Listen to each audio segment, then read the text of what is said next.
I pledge allegiance to the flag of the United States of America and to the republic for which it stands, one nation, under God, indivisible, with liberty and justice for all. All right, thanks everybody for being here. We're taking a look first at the minutes of the May 20, 2025 regular council meeting. Anybody have any corrections? If not, we would entertain a motion to approve those. Make a motion to approve the minutes as presented. I'll second. A motion by Rick, second by Mike. Any discussion on the minutes? Not all in favor, please state aye. Aye. Anyone opposed, state no. Those minutes are carried. How about the minutes from the May 20, 2025 executive session? I'll make a motion to approve those as well. I'll second. Okay, motion by Rick, second by Mike. Any discussion on those minutes? Hearing none, all in favor, please state aye. Aye. Aye. Anyone opposed, state no. And those minutes are carried. Anybody have any changes to the agenda? And if not, we would entertain a motion to approve the agenda as printed. Make a motion, we approve the agenda as presented. I'll second that. Motion by Mike, second by Rick. Any further discussion? Hearing none, all in favor, please state aye. Aye. Anyone opposed, state no. That is carried. All right, we have a proclamation for Freedom Days that I will read. So this is a proclamation from the City of Becker declaring June 7th through 14th, 2025 as Freedom Days in Becker, Minnesota. Whereas the City of Becker is a proud community that hosts many social gatherings and celebrations where friends old and new can come together. And whereas the City of Becker has a long history of holding formal community-wide gatherings, including the Memorial Day Auto Economy Run in May of 1953, Strawberry Festival from 1966 to 71, Becker Bicentennial Celebration in 1976, Becker Pioneer Days in 1979 and 1980, Becker Hospitality Days, and Becker Freedom Days from 1988 to present. And whereas Freedom Days celebrates our freedoms as Americans and allows citizens to express their patriotism and love of our country, and whereas the City of Becker contributes in many ways to the success of the celebration and appreciates the efforts of the Freedom Days organization, community members, sponsors, businesses, and volunteers, and encourages citizen participation in the many activities during the week to enjoy the camaraderie and sense of community built by a festival of this kind. And whereas this year's activities begin on Saturday, June 7th, and will include a special event honoring our local American Legion and all veterans on June 13th, and will culminate with the Grand Day activities on Saturday, June 14th. Now therefore, be it resolved, I, Mark Kobinger, Mayor of the City of Becker, do hereby proclaim June 7th through 14th, 2025 as Freedom Days in Becker, Minnesota, and I urge all citizens to get involved and participate in the many events and activities planned that celebrate our freedom. Visit beckerfreedomdays.com for everything you need to know. Be it further resolved, I urge all citizens to honor and thank all those military personnel who have served their country to protect and preserve our freedom, and remind everyone attending the parade to stand if able and remove your hats and place your hand over your heart as the American flag passes by in a tribute to our great country. Please also take a minute to teach our next generation the value of this gesture. Adopted this 3rd day of June, 2025. Thanks to Josh for your help getting that started. Appreciate that very much.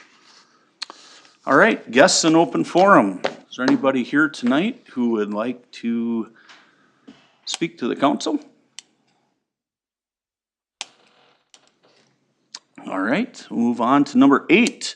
Committee reports, Budget and Finance Committee. Budget and Finance, we met Thursday, the 22nd of May. Some of our discussion items we talk is, as you know, the budget process starts many months in advance. So the beginning stages of that have already started for the 2026 budget.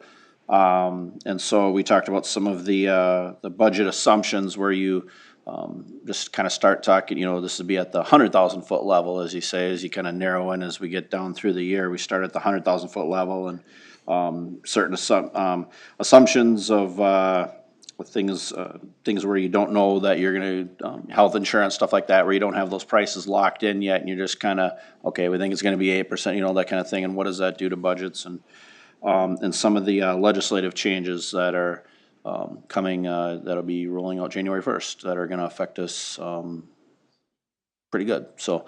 Not in a good way. Not in a good way, no. Correct. Talked a little bit about the transition aid, which is something that we had a couple of years ago at the legislature. We had worked for that, and so kind of more of a safety net as the Sherco units retire to help cushion the fall, so to speak, for the taxpayers, so we don't have the fiscal cliff. And so we talked about that. That's something that comes in after the fact. So this is one of the first years of the first Sherco unit retiring. When it comes off the actual tax rolls, it takes a while for that to catch up. So we had some discussion on that and what those amounts potentially would be. And talked a little bit about we have the shut-offs for our city utilities, water. So that's something we always kind of keep a watch on as far as where those levels are, and you know, the process for sending off the shut-offs and things like that is, you know, if people get too far behind, things like that. Just, I'll put in a plug. Our staff is very good to work with. If you're in the spot where you're not able to pay for that, please reach out to our staff. It's usually when it gets down to shut-offs, it's people who have ignored numerous requests and, you know, letters and phone calls, things like that. So our staff are very over accommodating, I'll say, for that. So if that is an issue for somebody, please reach out. And other than that, we went through the normal financial reviews, and there were no items that were that were not normal. So. All right. Any questions for Rick? Golf committee then. Golf committee, I wasn't here, so if Josh would like to give us an update, would be good. Becky's gone, so. Yeah, happy to step in. Which is customary, we met a week and a half ago. I can't remember the exact date. Week ago. But we reviewed the financials. Year over year, projections are running very close to last year. So everything's looking very nice. We discussed what we'll talk about in the executive session, where we reviewed the CASA 23 plan and the impact that it could have on some of the golf course property, which we'll discuss at the executive session later on. There was a brief update on some staffing regarding our admin assistant posting, and just a general update on the course, but it was a pretty quick meeting. All right. Thank you, Josh. Any questions? Sounds good. PD City Hall project update, Mr. LaRude. Phase 2 framing is complete, the rough and electric is complete.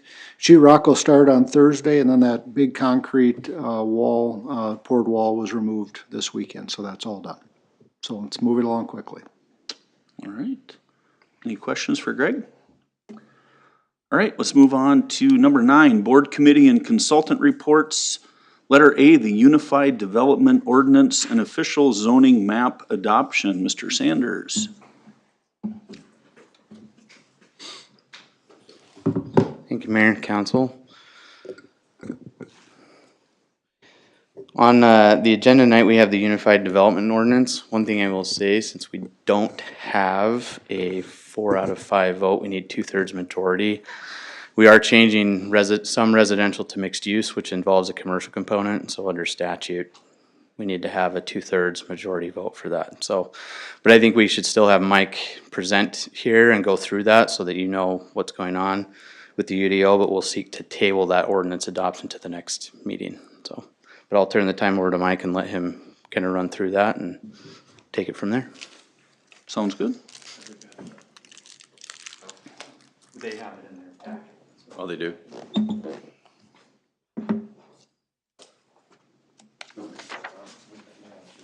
Or if you want to get a brief overview. And then I can we'll do go that, yeah. full. Okay, good evening, Mr. Mayor. Good to meet you. Mike Lamb with the MSA consulting team that's working on the UDO, and members of the Planning Commission here and Council tonight. So let me just give you a brief update on the Unified Development Ordinance. That was the request for proposal that we've been working on for the past couple of years. And primarily a set of goals that focus on alignment with the comprehensive plan, which is according to state statutes. Part of this update and rewrite is about making the code more consistent, more user-friendly, reducing redundancy, using plain language, those kinds of things as far as some of the standards go. Also updating it in terms of Minnesota State applicable legislation as well as Supreme Court rulings in the past as well. The UDO is organized as 4 articles. So Article 1 is zoning, Article 2 is signs, Article 3 is subdivision regulations, and then we create a 4th article just for definitions, so we have a separate piece for that. And then we also have an updated zoning map, which staff worked on and put together. All of that now will become, when you adopt it, Chapter 11, the Unified Development Ordinance. We started this back in the summer of 2023. We were all much younger and livelier then, but I'll have to say our advisory group, which is the Planning Commission, did a great job of staying with the task. I think we had at least a dozen meetings with Planning Commission over those 2 calendar years.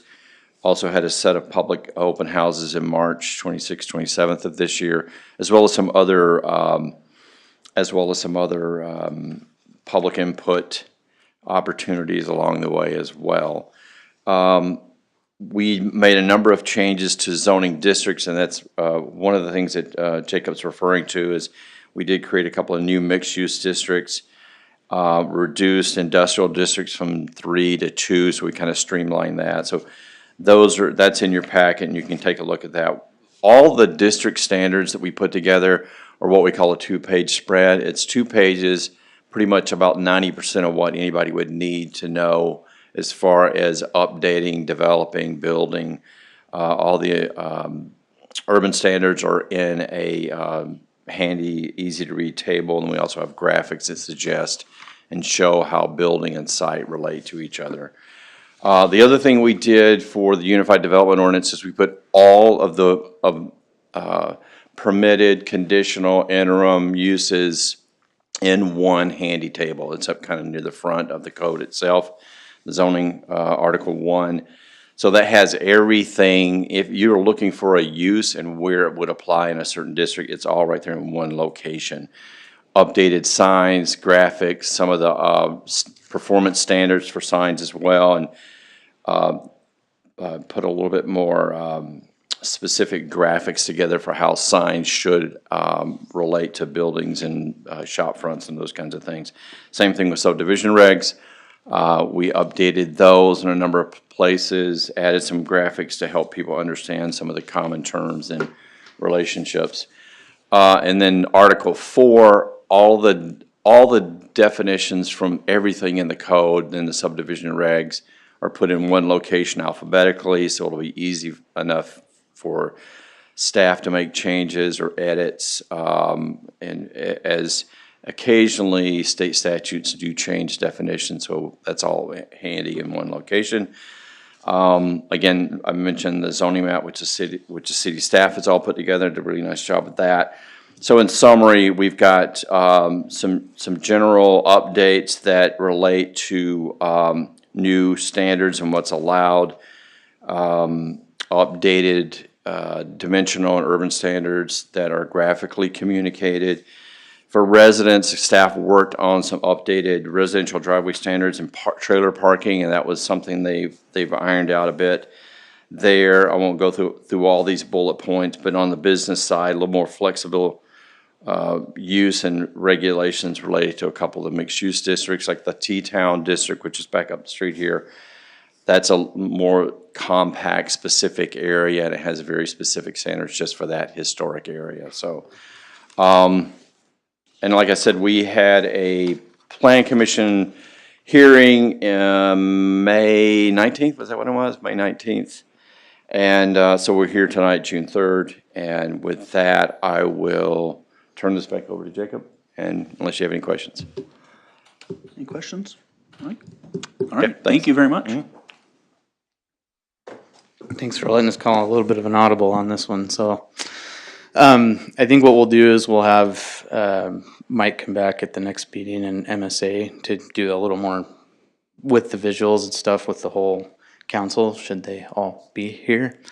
But what we're seeking for would be a motion and a second to table adoption of ordinance 295, second series to the June 17th meeting. And that'll give the time, again, it's just due to that 4/5 majority that we need to adopt based on the residential to commercial, kind of a partial change. Okay.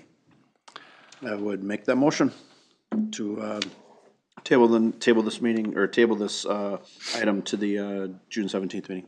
Oh, second. All right, we have a motion and a second to table this. I think that's non-debatable, so all in favor state aye. Aye. Anyone opposed? All right, tabled till June 17th. Thank you, Mayor, Council. Very much. All right, moving on to 9B, we have suspension of the rules for the 2025 Freedom Days. Mr. Kua. Welcome back. Thank you, Mr. Mayor, members of council. It's always an exciting day for me when I get to stand up here and suspend some rules, or at least propose it. As the meeting kicked off with a nice proclamation, we have Freedom Days coming up, starting June 7th through the 14th. And it's customary at this time that in order to put on the festivities associated with Freedom Days, there are some certain changes to city code and some of the ordinances that go along with executing an event of that nature. So as you'd see in resolution 2548, basically the areas that are looking for amendments and changes to the city code requirements revolve around promotional signage that you'll see promoting different events, changes to traffic rules associated with running a parade. Straddling the center line normally might get you in trouble, but during a parade, that's something that is for safety. Golf cart usage by members of council, staff, event volunteers, private vendor sales on city streets and sidewalks, and then ultimately the consumption of alcohol within the festival area as deemed the borders by the Freedom Days Committee and the Becker Police Department. So staff is seeking suspension of those rules only for the activities listed and in conjunction with the official Freedom Days celebration. So this has been discussed with Freedom Days Committee as well as city staff, and is pretty customary for what we typically see this time of year. So I'd be happy to answer any questions that anybody has. Ultimately looking for a motion and a second to approve resolution 2548, providing for the suspension of certain prohibitions and city code requirements of the city of Becker for the annual Freedom Days celebration would be appreciated. All right, anybody have any questions for Josh?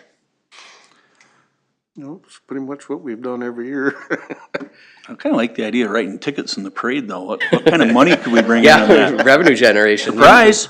You and I are always aligned on that, yep. If it's Freedom Days somehow. Right. If not, we'd look for a motion for resolution 2548 to suspend the rules for Freedom Days. I make a motion, we approve resolution 2548 to suspend rules for Freedom Days. I'll second. We have a motion by Mike, a second by Rick. Is there any discussion? Hearing none, all in favor, please state aye. Aye. Anyone opposed, state no. That carries. Thank you, Josh. Thank you all. Now we have the 2019 Toolcat replacement and attachment purpose. Corey is here.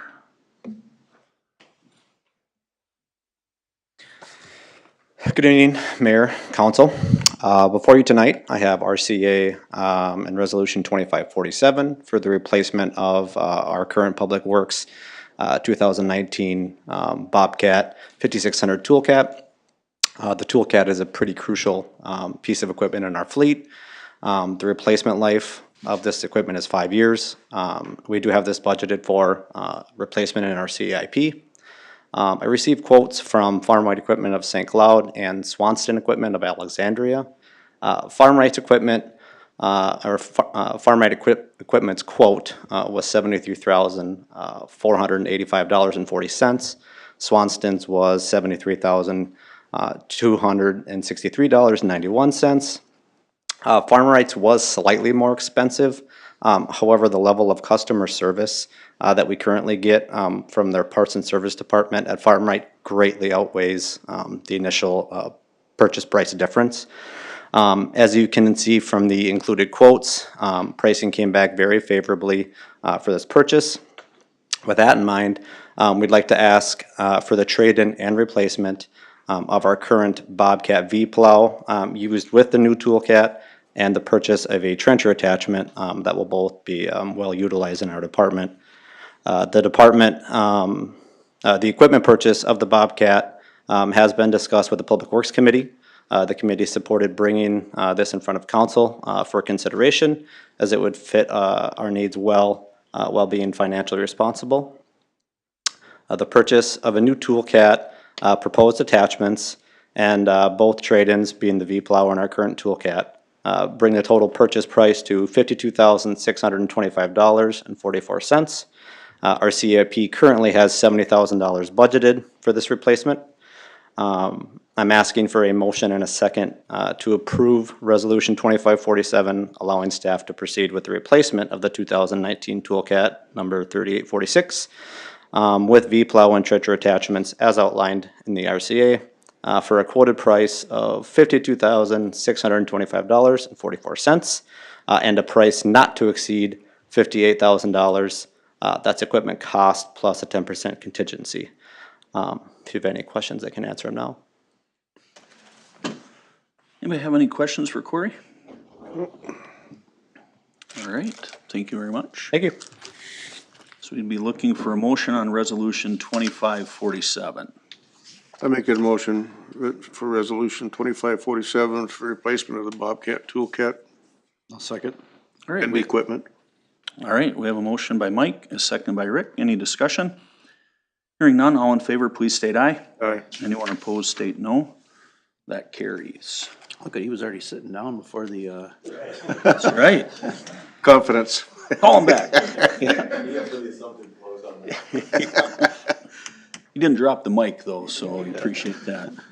All right, we'll move on to number 10, administrator and staff reports. The Greater Minnesota Housing Infrastructure Grant Application Approval. Mr. Peterson has a resolution for us. Thank you, Council. So tonight, the purpose of this is staff is requesting authorization to submit an application to the Greater Minnesota Housing Infrastructure Grant Program for the planned extension of Luann Drive to Edgewood Street. And so this project is a needed project. It would provide critical public infrastructure, street, utilities, etc., needed to serve future residential development on that adjacent high-density parcels. Anticipated development would include around 198 units, including a mix of affordable, workplace, and market rate housing. And so to qualify under the grant, apartment-style housing must include at least 4 affordable or workforce units per building. And all other units are assumed to be 1 per building. That would need to meet that criteria. And so the preliminary infrastructure plan illustrates the proposed layout and service area for that infrastructure that you can see in Exhibit B. And so some rent benchmarks or some numbers would be in Sherburne County, a 4-bedroom to meet that criteria would have a limit of $2,161. And you can go up to 150% of that, which would be $3,242, which is the hard limit for workforce affordable classification. And so this project would target residents that are kind of your typical income, like for instance, $56,000 to $81,000 annual salary, which would be some city staff, it'd be many members of the public, some early career professionals, dual income households with young children, retirees that don't show an income, but they may have assets, would also be some people we're targeting, and could even qualify under that program. And so kind of an overview of the program is it's administered by Minnesota Housing. It provides up to 50% of the capital infrastructure costs for qualifying developments. It can serve affordable workforce and market rate units which is a crucial thing. And then the application deadline is June 12th of this year, 2025. And this specific project, you can see Exhibit A for some estimates that we received from SEH, the City Engineer Service. I did want to note in the packet, I actually included the slightly out of date or estimate. There was one we received 2 weeks later that will be included in the application to the state. Numbers changed very minimally. And so the total eligible cost of this is $860,650 that would be eligible for the grant. Total cost would be $1,095,500 with $430,325 of that requested as a grant, meaning the city match would be $665,175. And that includes design, legal, administrative fees and expenses, things like that. There is a matching resolution that Greg has provided for us, Resolution 2546, that certifies that city matching funds are available, and it authorizes the city staff and the mayor to submit an application and sign these grant application materials. And so with acceptance of these funds, we would return to City Council for formal approval, contingent on favorable bids and successful contracts. Some timeline is in 2025, we would be, if awarded, we would be designing, permitting, and bidding. And then in 2026, it would be sort of subject to the award timeline, but we would hopefully be targeting construction in 2026.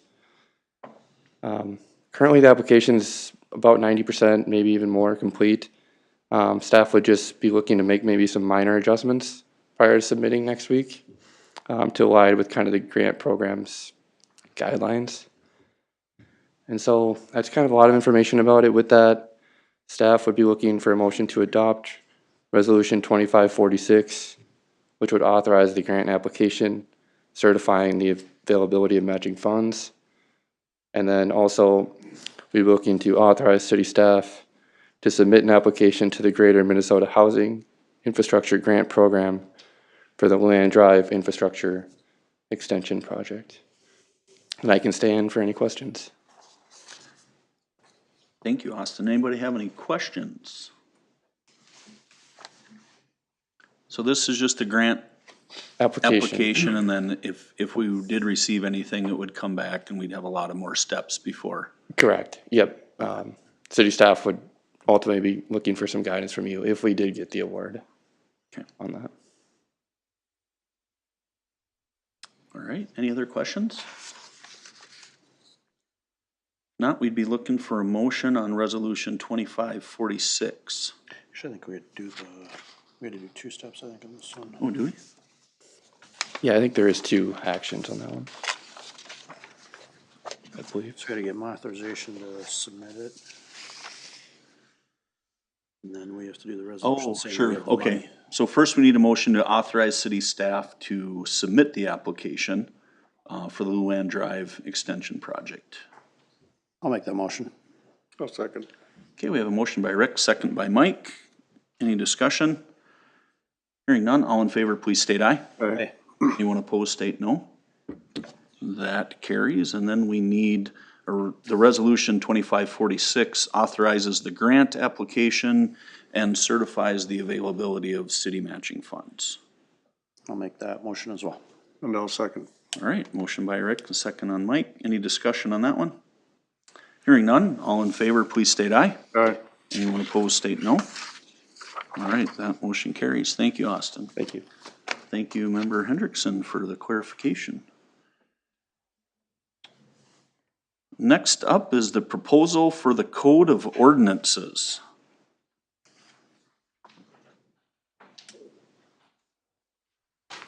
Mayor, council, good evening, thank you. And you thought you were gonna be done with code after, this month. Guess what? Since you are almost done with the Unified Development Ordinance, we are gonna roll right into codifying all of the other ordinances. And this project has been, I think it was budgeted for a couple of years in the CIP, but with the Unified Development Code, it was stalled. So now, since it's almost done, we are looking at codifying all of the other ordinances, with the work being done by American Legal Publishing. 'Cause the last time the book was codified was in 1995.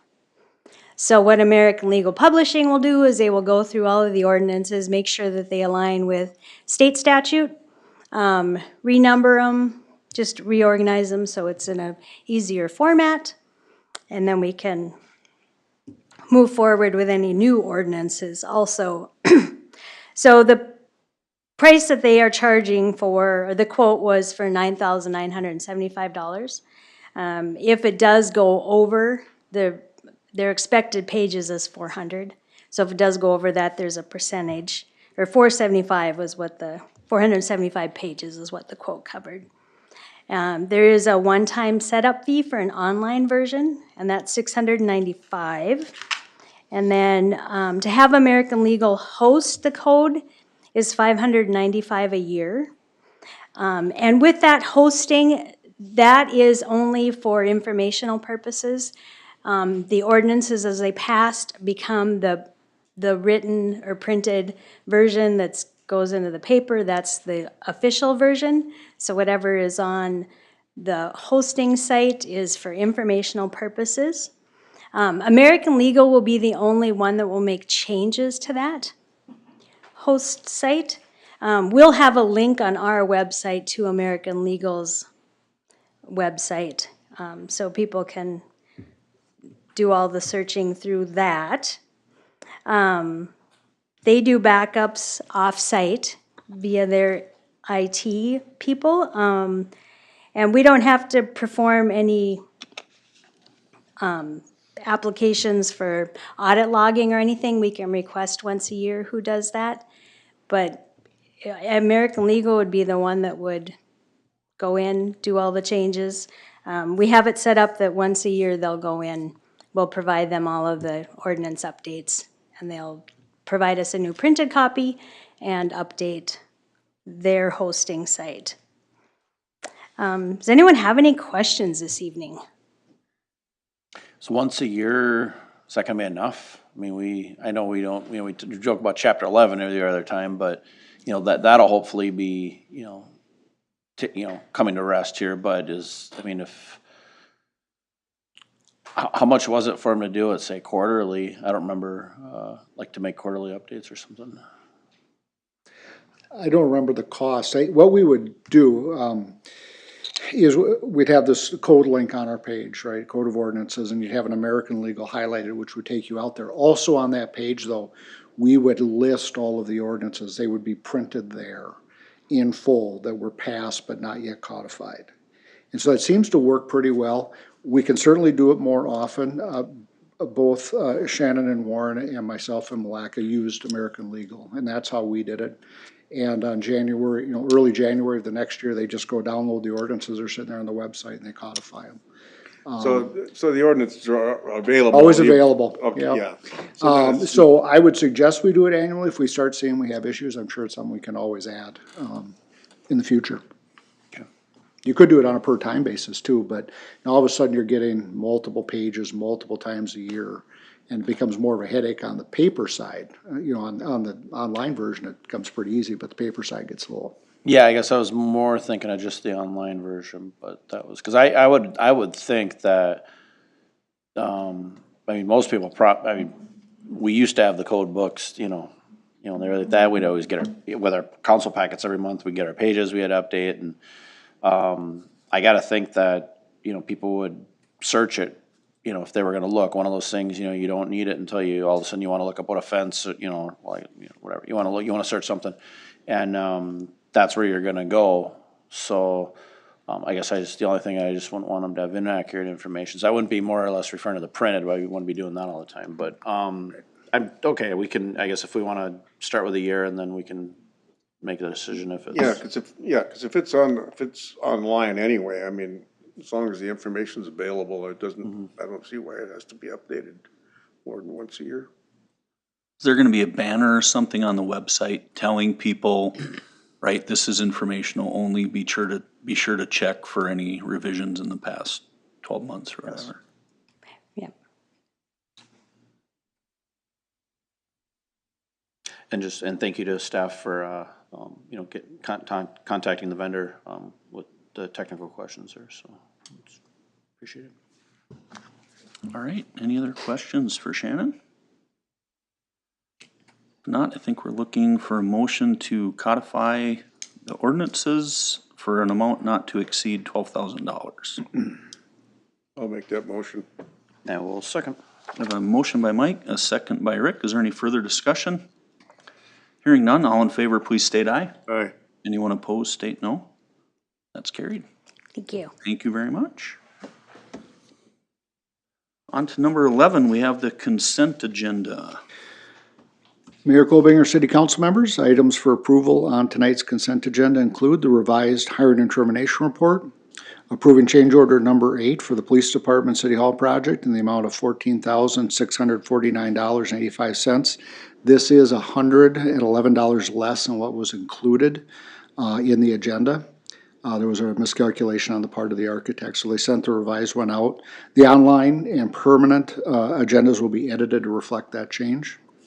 And finally, approving pay request number 3 and the final pay request in the amount of $25,274.70 to Northern Horizon Solway Incorporated for the wastewater treatment facility domestic screen replacement project.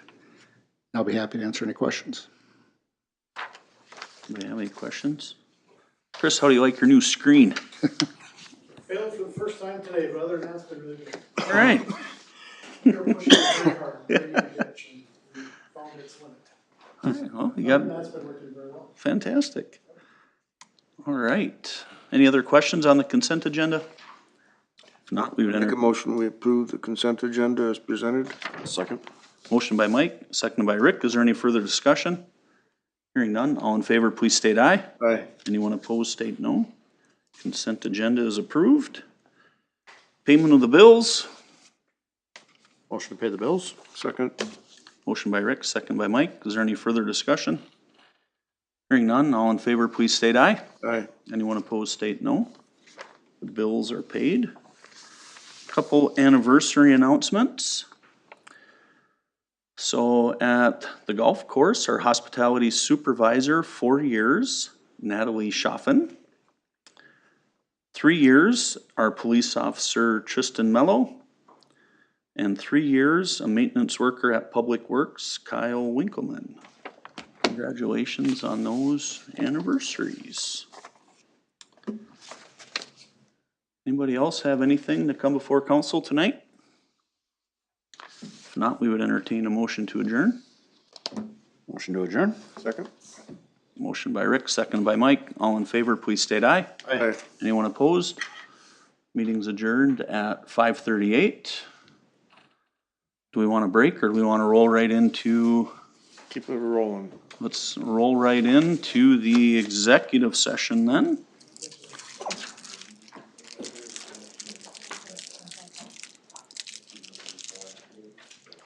We can call the executive session to order then, also at 5:38. And I believe Mr. Knutson might be up first.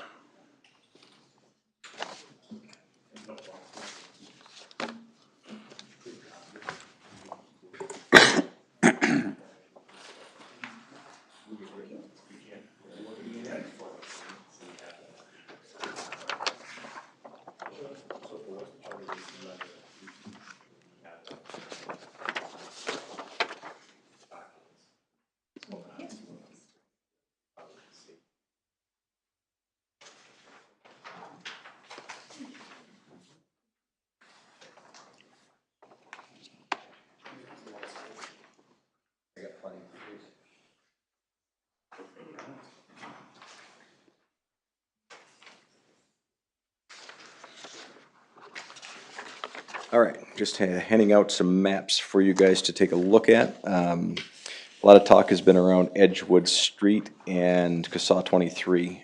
Just as a reminder, the county is looking to improve CSAH 23 from Edgewood north next year.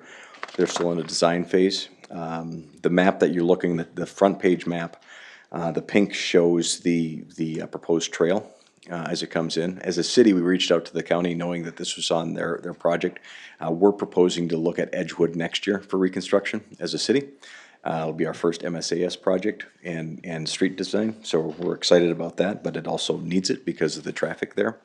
The county had no intentions to look at the intersection itself of Edgewood and CSAH 23. Based on traffic data that they had, they didn't see a major issue with that. But Greg and I have had a couple of meetings with their engineer and assistant engineer, and why can't I think of Bruce's title? County Administrator? Administrator, thank you very much. Brain freeze. But with that, I will say that the county's been very receptive to talking with us and hearing what we had to say. We first looked at a roundabout at Edgewood to try and slow the traffic naturally but keep it moving. Soon quickly discovered that we'd have to cannibalize a couple of city lots there and remove houses, and we knew that that wasn't an option.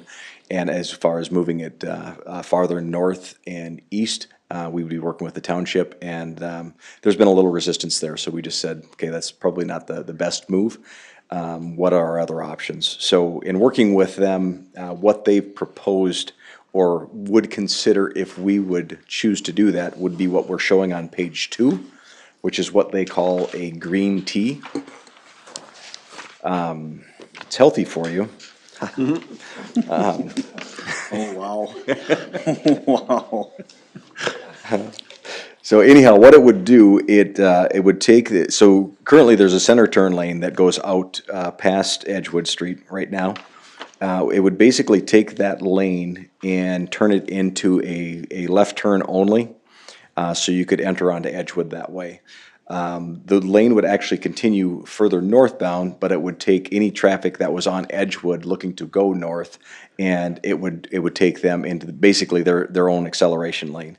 If you were on CSAH 23 heading north out of town and your intention was to continue north, you would basically have a bypass lane, and then that traffic would merge together at a location further up the street. What that would do is try to reduce some of those conflicts as you're looking to make the turn. Heading north, you're looking at the westbound traffic turning onto Edgewood, or the people coming straight through, and would try to reduce the conflict. They've used these in a few other communities with some good success. So we felt that this was an option to at least propose and get council's buy-in on this, should we look to do this. We did talk about this at Golf Committee, and what we're looking at doing, if you looked to page 3, Jason and Josh had went out and looked at the playability of hole 10. What it would do, let me back up real quick. The white line is our current cart path up into the jog by the sand trap and around the current tees. That was part of our 2025 trail improvements for the course. We've neglected that. We pulled that out of the project this year. So we'll see a reduction in that cost this year because we weren't sure what we were going to do. So we just thought it's easy to get to with any of the other legs of that portion. So what we'd propose to do is to work with that sand trap that's up there.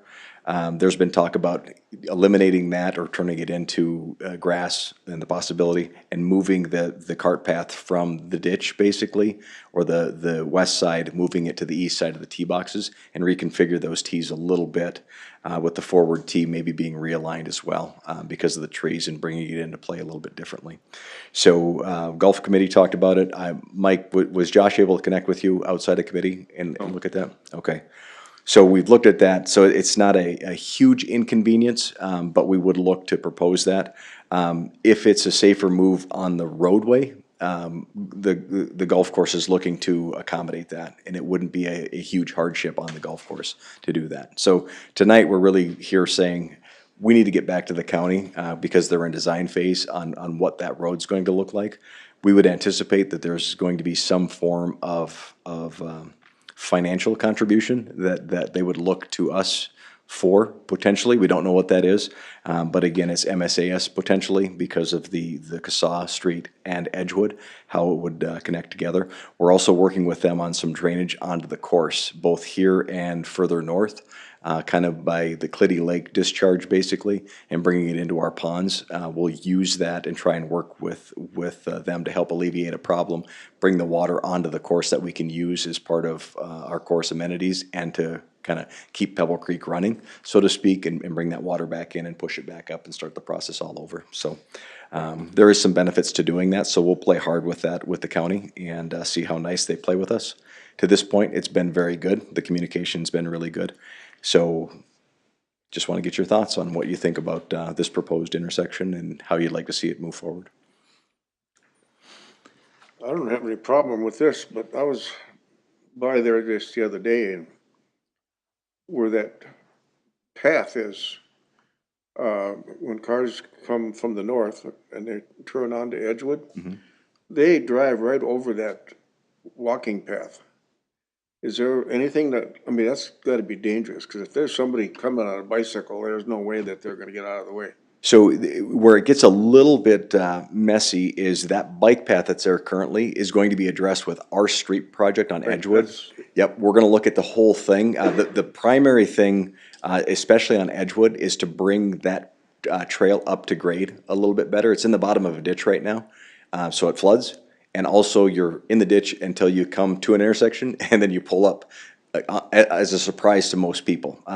Also, you see that on CSAW 23 as you approach Edgewood. So that would be addressed with that as well, about 100 feet back. We'd try to get you on plane, so to speak, a little bit sooner, so we can do that, and then do more with crosswalks or signage there. When we do our street, when we do Edgewood, we need to look at that, I think. Yes.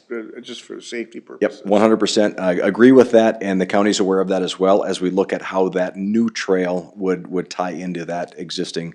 One of the considerations that has been put out there as well, do we bring that crossing further west to Woodland Court, where there's already a crosswalk for those residents? Do we bring trails up on both sides of Edgewood and have them cross there?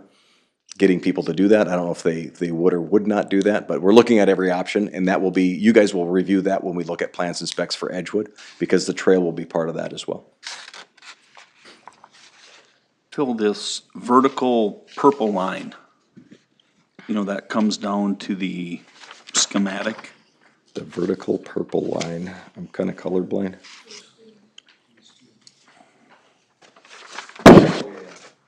Help me understand what that schematic is saying. They're looking right there, so basically if you pull it down, they're looking at what that cross-section is.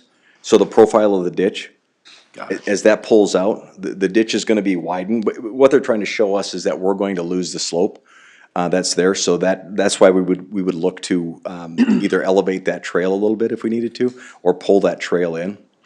On that as well, you can see, let's see, if you look at the first page I gave you, the red line, the red dotted line, that's kind of the construction limits right now, is the bottom of the ditch where we're at.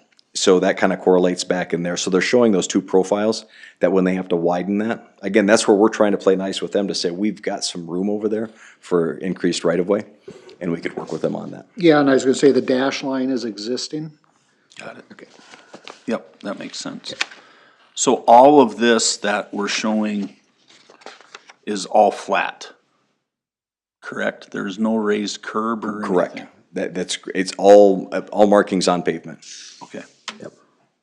Goring, or, that's what they would call it, that we'd hash it out. Yeah, you're not gonna be flying, 45 miles an hour and hit a curb. The curb wouldn't be out here. There would be no islands. There would be nothing. It would all be done through striping. Oh, even the red stripe is strictly. Yeah. I didn't know if that was something raised so people don't do, hey, I wanna turn. Yeah, they have that on 25 and 55. Yeah, that was the proposal. I can verify that with David. I haven't seen the full plan on it. Yeah, cause up here it was saying raised concrete median Okay. curb and gutter, so that, It I'm just could- trying to visualize it. Do you know where one of these exists? Yeah, 20, so if you go down Highway 25, you go past Buffalo, that's, when you get down to Highway 55, it has this kind of setup, it's, the only difference is this, right here is also curbed. So when you make your left so you'd be making the left from Edgewood onto Sherburne go north, that lane you're entering is curbed on both sides, I believe, when you do that, so. Okay. And then you enter, it's almost like, it's like a merge lane, and then you merge onto, I'm sorry, it's not 55, it's 12, Highway 12. 12, okay. Yeah, sorry. Did they say Is that right out of Princeton? Delano? Outside of the, Yeah. yep, Princeton? between Waverly and Delano, I think it is. That's, Yeah. yeah, if you go straight down 25 when it hits 12, that, Yep. has that kind of set up there. Okay. I don't, I remember David was mentioning that, David Riddell was mentioning that, but I don't remember where, they referenced one, but I don't recall where it was at. We could probably pull it if we have a satellite, we could probably pull it. It's been there for a while, and if it'd be on most satellites, I think, for 55 and 12. Yeah, I've actually driven through that myself. It's like anything, I'm sure there's a little education. Well, 100%, yeah, you would see, and I'm sure you're gonna see some folks thinking they're gonna turn and keep going straight, you know? I think without a curb, that would, I'm thinking without a curb here, you'd be making, the idea of having the curb there is you can make the turn, you could still have traffic going. And I think even with a curb there, it's gonna, the education piece is gonna freak people out, cause you have somebody, all of a sudden they're gonna, you know, be hanging a left right next to you. Right. But they're not gonna hit you. Without a curb there, that Yeah, could be. no, and that's my mistake, there is a curb there. Yeah, okay, that is for sure, that Yes, is, yeah, okay. yeah. That's, I know when we first talked about that, there wasn't, but Right. yes, no, to Okay. the control point there is. Because we're also working, like I said, the drainage coming down there, there's already a drain inlet, on the golf course side that's relatively low, but if we're collecting anything with the drain problem on the Edgewood Trail, you know, we may have to hard pipe a portion of that and bring it this way, onto the golf course, but that's a lot more coursework if we do that, if we have to overflow that pond on 10. Again, it's doable, but there's some overflows or spillways we'd have to figure out. And correct me if I'm wrong, but that's gonna take the ability to turn left into the golf course parking lot at the northern entrance away. More than likely. You're still gonna have people, you know, coming through. It's too tight right now, if you look at that. Watching traffic movement out there right now, people are still gonna try it. I mean, traffic is, we all see it, it's degrading. Yeah, for You know? sure. But yes, That might make that a little safer, cause that's, that there's so would- many yeah. things happening between Edgewood and when you get over to Parkview and that, so. And right now, it's kind of wonky, because you see the white mark on the actual designated left turn lane right now when you're heading north. Yes, But it's a center line turn the whole way.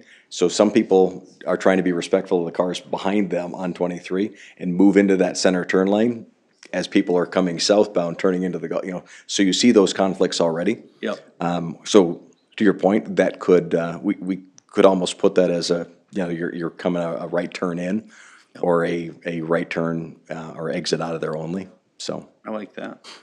but. what does this do for the discussion about running a center line? Would we be able to do, or is that still even a possibility of running that center lane beyond this, like going I believe that was killed regardless, that is a kill? because of the roads, if I understand it correctly, the road design standards, with the trail being in there, they for sure don't have enough room on right-of-way to do that.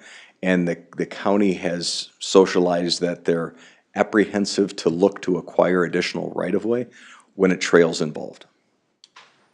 If there was no trail involved and it's for road safety, they would pursue that. That makes sense. Yeah. Trying to dance around that one a little bit to make sure that I'm being respectful of their position on it. Because I didn't hear it firsthand from them, but I believe that's the position of the county, is that, Yeah, and we could give them enough on the golf, we would impact more holes than this, so, because it's like 12 more feet that they needed. But even if you get north of the golf course, you still would be impacting other personal, private property that you'd have to acquire, and so that just meant that it was out. It's been removed as an option.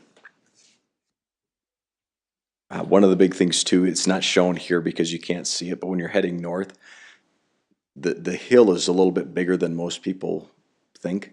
And so we've requested that they try to shave that down as tight as they can as well. We would use some of that material here if we could, and look to help them offload that. So the trucking usually is the biggest expense, so if there's, you know, a way for us to use it as a city, whether it's on the course or close by, we would look to help with that as well, and try and push that down so the sight line gets a little bit clearer as you're driving out of town.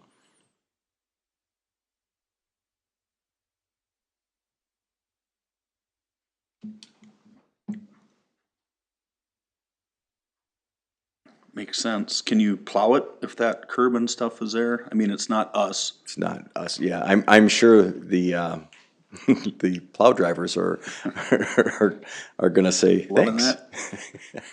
that. But yeah, that would be one I would assume you're not going to bank any snow there. You're gonna try and keep it as clean as possible. Right. To get it down. Is it gonna be a nuisance? Sure. Yep. You know, it definitely would be, but, and there's gonna be, you know, a huge education component to what they're doing there, if this were to go through. Yeah, and our position was, it's not a perfect solution. It's not an ideal solution to what's out there, but it is an option. And so wanted council's feedback on if it's something you want to pursue. You don't have a lot of other things that you can do with, because it's, Yeah, I think it's really this one or as is. As you is, have to right, acquire land to Right. do anything else. right. And Couldn't do a even, roundabout and just strictly on the golf course, huh, where if you kinda made the road veer more? if we did that on the golf course, we'd almost have to skew it a little bit northeast. And we're getting into, first of all, the roundabouts, when they first talked about them, they're, what did he say, $1 to $2 million, I believe was what the cost was, which kind of blew us away, like, oh my word, you know, where's that number coming from? But that's what their standards are right now. So that kind of scared us a little bit, but also looking at that, because of the slope differential and where we're at it's pushing us, even if we put a complete wall up there, you know, it's pushing us against a signature hole on the course and really disturbing, you start to disturb anything green-wise or playability-wise. Then we're in conflict with that, and the cost of it was, Well, a roundabout there would have to be one of the large ones. For trucks and everything else. you have all types of traffic, right? So it's gotta be the big one, which, Yep. I mean, that's gonna take all kinds of room. And personally, I hate roundabouts. They're becoming more and more prevalent, and you're seeing constant movement in traffic. That's the benefit to them, you know.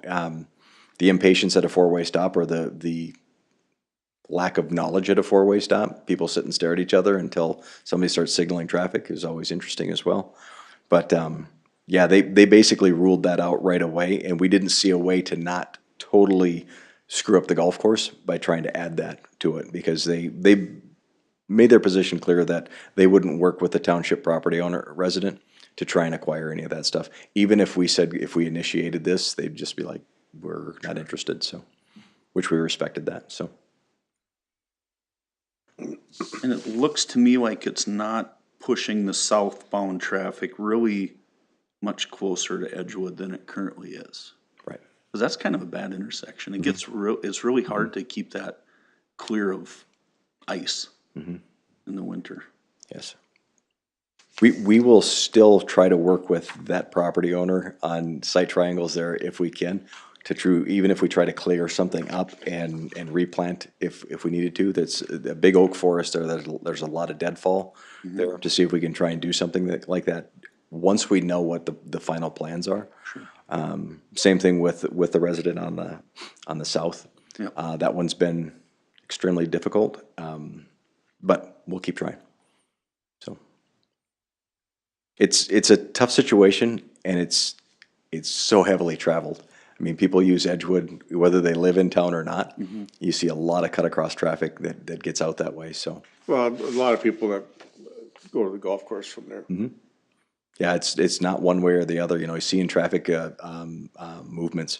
It's surprising how much traffic comes through and goes both ways, north and south off of Edgewood, and goes both east and west off of Edgewood. So I mean, it was purposed to be a collector, and it's definitely a collector street, so. Any idea on timing as far as if they would have this done before school start? I know it's a 26 project, but I mean, Yep. is this? I don't know what their timing would be.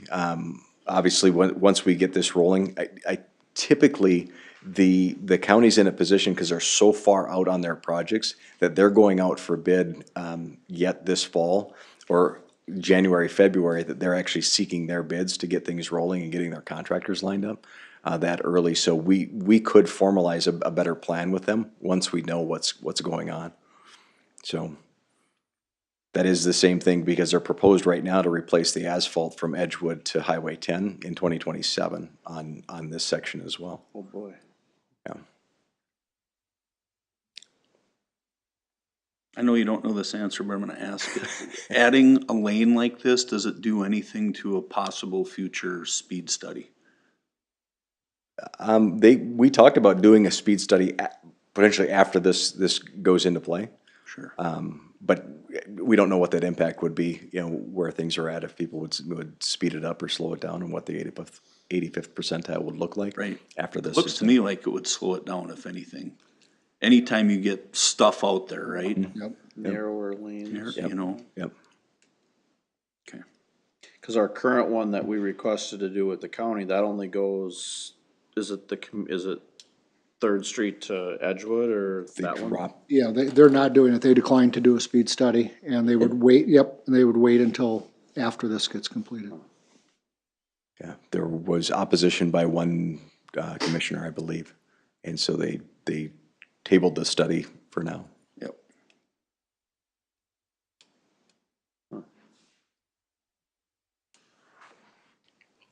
Short of driving the Delano tonight, I think it looks like a good idea. I mean, I think it addresses something better than leaving it wide open. I think the only thing that the Delano one has that this one would on is I believe Delano, that has a stoplight. So at 25 and 12, this is exactly what they have as a green T. So if you look on Google Maps, you'll see it.